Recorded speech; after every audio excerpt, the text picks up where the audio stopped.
নমস্কার বন্ধুরা, শুভ সকাল, গুড মর্নিং জানাই সবাইকে। দেখো আজকে কি সুন্দর আকাশ। আমার গাছে 3টে জবা ফুটেছে, পিঙ্ক জবা, আর অনেকগুলো কুড়ি ফুটে আছে। এইদিকে লাল জবার অনেক কুড়ি ফুটেছে, 7-8টা কুড়ি ফুটেছে। হলুদ জবারও ফুটেছে, হবে এইগুলো কাল পরশুতে। এদিকে নয়নতারা ফুল ফুটেছে।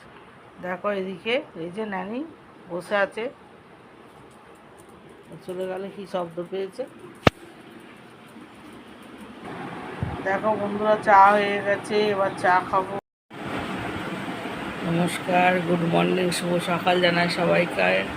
আজকে হচ্ছে 1 সেপ্টেম্বর, না 1 সেপ্টেম্বর। আজকে সোমবার, ভোলে বাবার বার। জয় বাবা ভোলানাথ, হর হর মহাদেব। সকলে সারাদিন খুব ভালো কাটুক। গুড মর্নিং, শুভ সকাল জানাই।